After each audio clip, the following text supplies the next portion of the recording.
आम्हाला बोलवलं आणि तुम्हाला आरक्षण पडलं की उभं राहावं लागेल. माझी कुठल्याही प्रकारची निवडणूक लढवण्याची खात्री पाहिली नाही, विचारलं नाही आणि मला नगराध्यक्ष पदाच्या रेसमध्ये आणलं.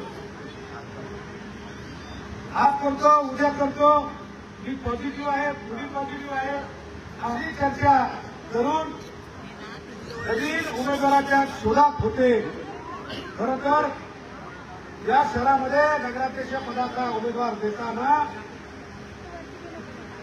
श्रीमंत ज्यांचं नाव घेतलं जातं राष्ट्रीय नेता म्हणून आज या शहरामध्ये जो सर्वे करण्यात आला या वर्षाचा सगळ्यात विरोध की त्यांनी जो उमेदवार दिला तो सर्वेमध्ये 1 नंबर मिळाला.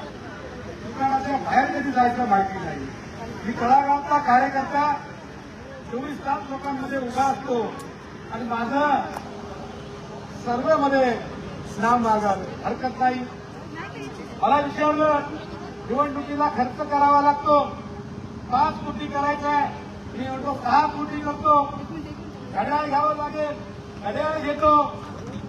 परंतु कोट्यावधी रुपयाचा निधी देणारा आमचा मित्र 5 कोटीमध्ये त्यांच्या पडव्यातून पाठला, हे मला दुःख होतंय.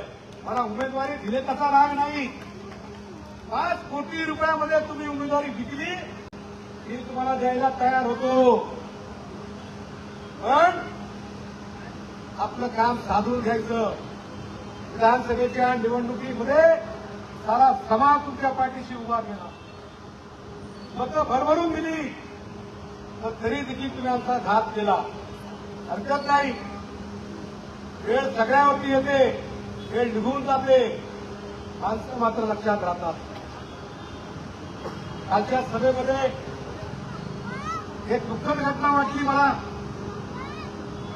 आपण राजकारणामध्ये काम करतो, एकमेकाच्या मध्ये विरोधात बोलतो, विरोधात वागतो, पण एका महिलेच्या बाबतीमध्ये की ज्या लोहा शहराचं नेतृत्व करतात, लोहा शहराचं नगराध्यक्षपद भूषवलंय, त्या महिलेच्या बाबतीमध्ये अतिशय खालच्या पातळीत टीका केली.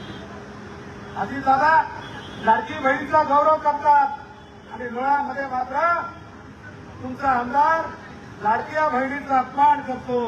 खरं तर लोह्यातल्या जनतेनं ही गोष्ट लक्षात ठेवली पाहिजे.